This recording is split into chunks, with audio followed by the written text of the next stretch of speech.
Hola, hola, hola, curiosos de mentes y bienvenidos a De Psicología. Yo soy Juan Martín, tu psicólogo favorito, y hoy vamos a estar viendo el caso de Osho, el gurú de Oriente, pero que en Occidente fue, si no es el más famoso de todos, uno de los más famosos líderes de secta, gurús espirituales, estas personas que intentan explicar una filosofía de salud, de vida, pero que por no estar basado en una religión, por no estar basado y sujeto a un organismo que lo regule, el líder termina teniendo total poder y control sobre la secta. Ustedes seguramente, les prometo, uno de sus familiares tiene un libro de Osho en el librero de su casa. Explico este video también porque en esta época es súper importante que empiecen a ver qué significa ser un profesional, qué significa estas personas más charlatanas que hacen coaching, que hacen de gurús, que hacen de líder espiritual, que hacen estos talleres y tal, pero que no terminaron su formación completa y armónica. En el caso de Osho van a ver que tiene una formación increíble, pero que después se les va de las manos porque no pueden regularse estando 100% solos en el poder. El poder corrompe las conciencias y esta es la época 2025, de aquí en adelante va a ser una época llena de gurús, llena de personas que te van a vender cosas que a veces son verdad, a veces no, pero tú tienes que discernir. ¿Por qué? Porque ya pasamos la época medieval en la que las religiones decían dogmas de fe y se creía ciegamente. Ya pasamos incluso la época de la iluminación con toda la fórmula científica, el método científico, y si es que el médico dice esto, es ley y es dogma. Ya ni siquiera las personas creen en el sistema médico, ya las personas desconfían de sus presidentes y de sus gobernantes, y en esta época de desconfianza aparecen estos líderes y las personas, como ya no tienen en qué creer, ni cómo creer, ni en qué sistema de valores basarse, caen.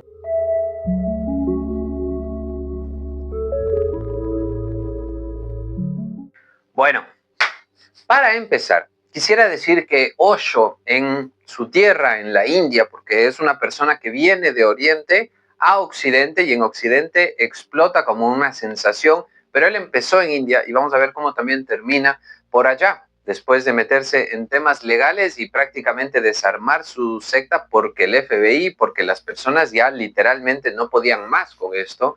Él empezó humildemente en un pueblo en el que ni siquiera podía terminar la escuela porque le botaban de escuela a escuela por lo rebelde que era con sus ideas. Esto estamos hablando de un chico brillante, un chico que en verdad podía hacer todas las materias y aprobar con buenas notas, pero hablaba, discutía, conversaba con los profesores y con elocuencias llegaba a sacar de quicio a todas las personas. No es que era un rebelde adolescente que tendía hacia la izquierda y al comunismo, incluso después va a escribir libros en contra del comunismo, pero tampoco era una persona que estaba del todo formada. Se estaba formando poco a poco, pero ya tenía estas peleas con, por un lado, que le confundan con el comunismo, con el lado de izquierda, y se debatía y llegó a ser un creyente fiel del capitalismo y del materialismo. Osho en su religión, digamos religión, porque era una forma, una filosofía de vida, llegó a ser muy materialista en el sentido en el que decía que las personas podían tener bienes materiales, no tenían que desapegarse del lujo, de la avaricia, de la lujuria o de estos pecados tan capitales y que aún así podían llegar a la iluminación. Entonces fue cambiando desde este adolescente que le botaban de clase en clase y después llegó a terminar todos sus estudios en la escuela, pero tuvo que cambiarse algunas veces, como les digo, no por no poder en las materias, sino porque esta mente después hacía que hable y entre en discusiones con los mismos profesores o directivos.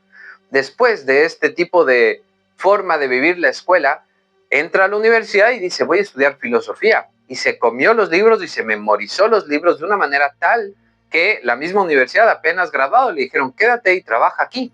Y empezó a ser un profesor de filosofía. Aquí es donde aprendió el arte de convencer a las masas y de poder generar grupos de personas que piensen según lo que él está indicando que quiere pensar. Entonces, un filósofo lo utilizo para que esta persona se vaya más hacia este lado de pensamiento y personas que tienen un lado contradictorio de esta, pues podemos utilizar otros filósofos para a todos englobar en esto que va llamando su propia teoría. Alimentando sus formas de ver el mundo, empieza a escribir libros y se va a Occidente desde la India. Y aquí es donde empieza a formar pequeños grupos para después generar una secta. ¿Cómo fue el cambio del paso de esto?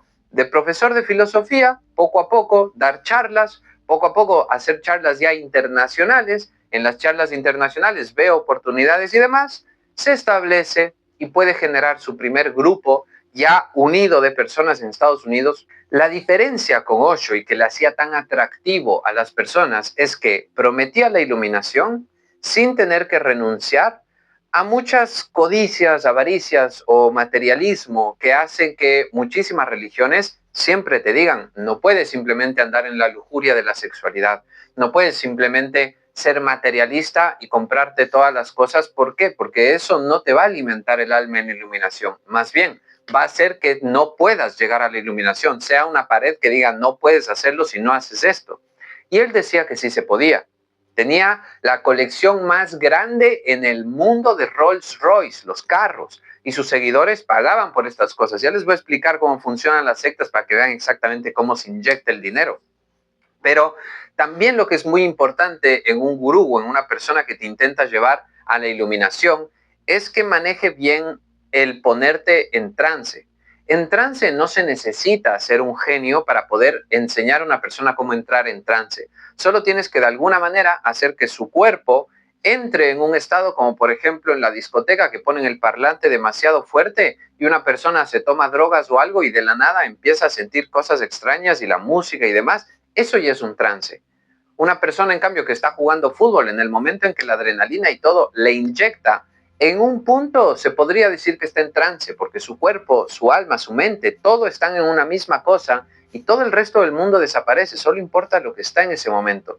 Y lo que Osho hizo es hacer la meditación, la clásica meditación, que uno se queda quietito meditando por horas. Él hacía una meditación en movimiento, la meditación dinámica, le llamaba él. Y era una forma de estar meditando, haciendo un mantra, haciendo un sonido, pero todo el tiempo moviéndote un montón el cuerpo. Les voy a dejar acá algunos videos para que vean cientos de personas haciendo esto. Y les pregunto a ustedes, si harían esto, si se mueven así y empiezan a hacer un mantra por constante tiempo, ¿ustedes no creen que de la nada empiezan a entrar en un trance o empiezan por lo menos a sentirse diferentes? A sentirse un poco con energía, un poco con oxígeno, un poco vitalizados. Y esto ya de por sí es necesario para poder ir diciendo a las personas que fuera de este lugar no puedes comprar esta experiencia. Porque el trance, cuando es grupal, cuando es social en grupo, se incrementa psicológicamente. Si tú en tu casa entras solo en trance o psicológicamente si estás en una iglesia y están cantando a tope y desde las cúpulas de la iglesia y de otros lugares empieza a sonar todos juntos, les prometo que el trance se intensifica. Y aquí es como Osho empezó a ganar un montón de seguidores, diciéndoles que no importa el materialismo, sus carros y demás, que no importa el estar quieto en la meditación, sino que pueden hacer este otro tipo de cosas, que no importa la sexualidad o la fidelidad, ni siquiera. Él ni siquiera era de las personas que profesaba. Para empezar, hay unas religiones que profesan esto del celibato cuando eres monje, cuando en verdad quieres llegar a la iluminación. El resto de personas pueden conformarse con ser parte de la religión, pero tienen que por lo menos prometer fidelidad para que experimenten lo que es la libertad, porque la libertad y el libertinaje son dos cosas que las personas confunden mucho y no me canso de explicarles que tener todo en el mundo, todo el tiempo, en cualquier momento, eso no es libertad. Eso es libertinaje. Y poder tener una pareja que esa pareja dice, yo jamás voy a estar con ninguna otra persona porque yo me comprometo a estar contigo, eso es un acto de libertad. Pero en esta religión profesaban el amor libre. Entonces, también había este tema de la sexualidad y este tema de la secta con el amor libre, que después hace que, por ejemplo, una pareja un poco su esposa ya no le veía al esposo y la esposa empieza a verse con Osho tanto. Osho se veía con algunas mujeres y demás, pero con esta Sheila se quedó encantado. Y ven que Sheila, una mujer muy inteligente, muy fuerte y muy disciplinada, empieza a estar al lado de la mano de Osho mucho tiempo. Pero no digo sospechas de algo sexual, no, no, no. Sospechas de algo de nivel del poder empieza a desbalancearse. Osho empieza a desaparecer por días empieza a decir que, bueno, él tiene que meditar y que ya no va a hacer esto de todos los días dar una charla a sus seguidores, ya no se va a contactar con sus seguidores diariamente, sino que se va a hacer un poco un ritual hacia adentro espiritual. Mentira. Se fue a hacer un retiro espiritual de drogas, porque lo que hacía era consumir Valium a tope y estar en un estado en el que su mente misma ya no tenía esa lucidez. Y aquí es cuando Sheila, poco a poco, ya había empezado a decir las órdenes, empezado a decir cosas en nombre de Osho, pero cuando Osho un poco está retirado de la escena, dicen que Sheila se fabricó su propio ejército. Se mudaron a un lugar que querían establecer ese lugar como independiente de Estados Unidos. No querían ser parte de un país, querían ser un estado separado con sus propias reglas y con sus propias cosas.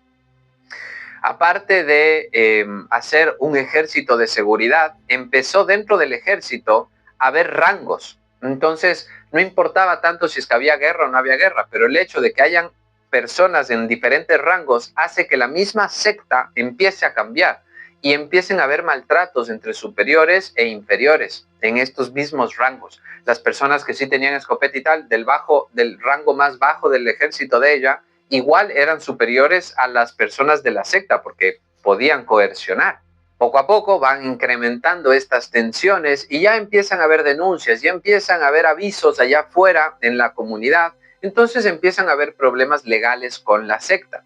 En esto de haber problemas legales con la secta y querer quitarles del lugar y demás, Sheila se le ocurre que podría envenenar a todos los jueces que estaban involucrados en el caso en contra de ella. Por lo tanto, puso veneno en los restaurantes que ella consideraba que más frecuentaban estas personas y envenenó no a los jueces, pero a todas las personas que comieron en ese restaurante.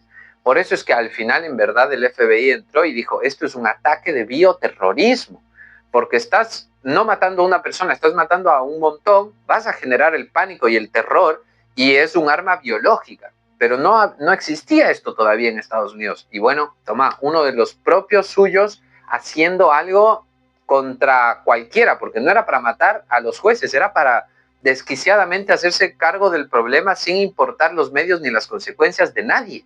Se pueden figurar lo que estamos hablando. Y así fue como finalmente el FBI y todos tuvieron que involucrarse con la secta, tuvieron que cerrar la secta por este ataque de bioterrorismo, de salmonela fue que puso en los restaurantes, pero no pudieron de alguna manera vincular directamente a Osho. Todos dijeron que fue Sheila la que hizo todo y parecería ser así porque la otra persona no estaba, pero como no sabemos que estaban 100% comunicados y era su mano derecha y actuaba en nombre de él, pero en verdad estaban los dos puertas cerradas adentro hablando y discutiendo todos juntos.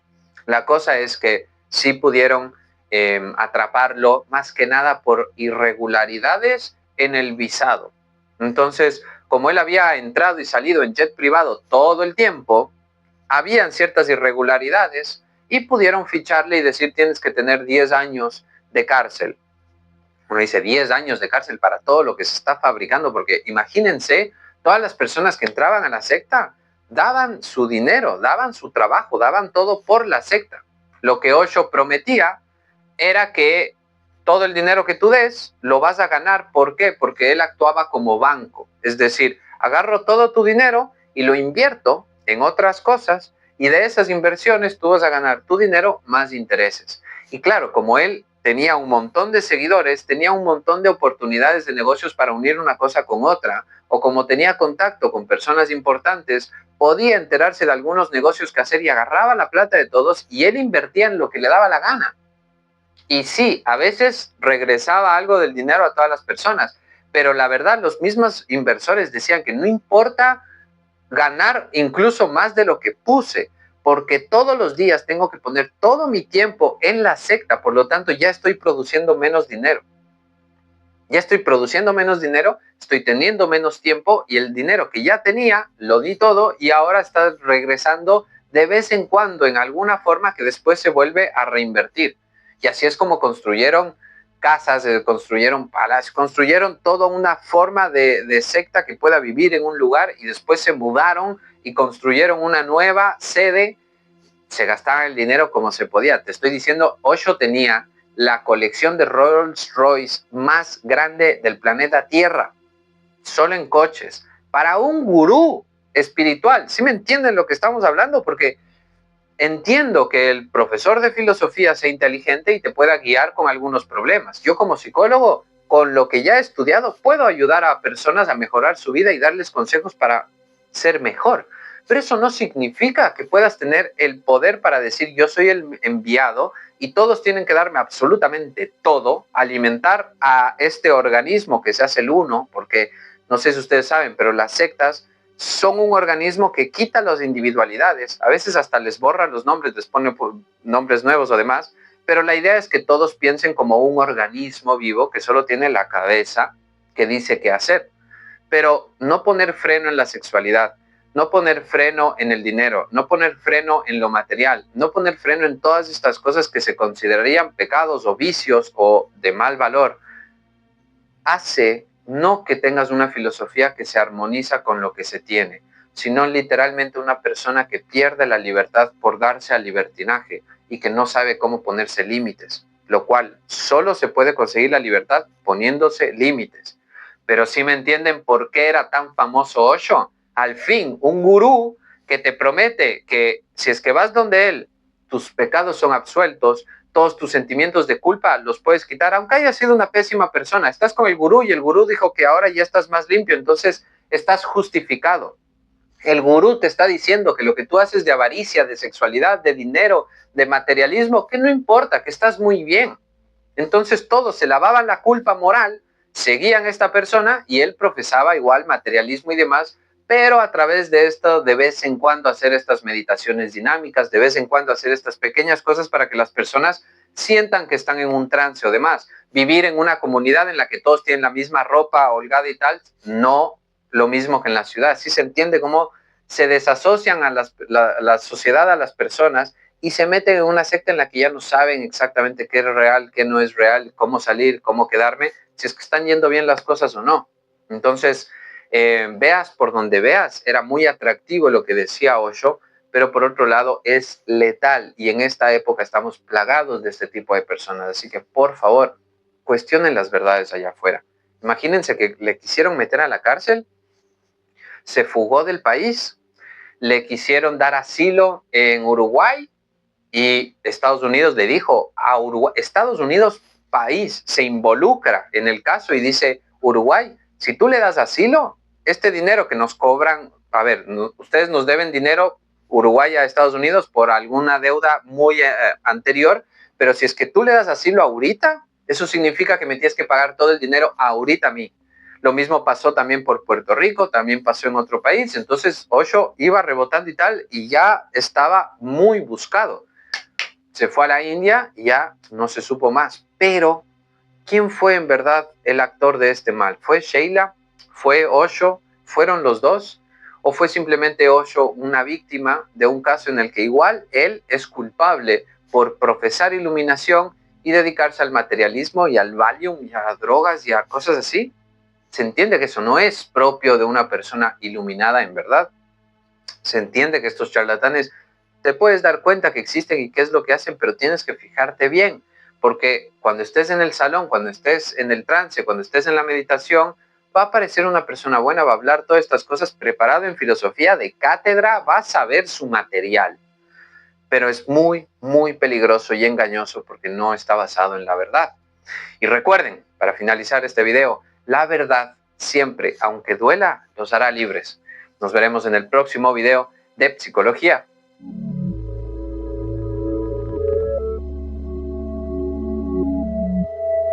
Al igual que es gratis suscribirse, la primera sesión de terapia psicológica es gratuita en nuestro consultorio que ya atiende a diferentes lugares del mundo por videollamadas, así que llama ya, te espero.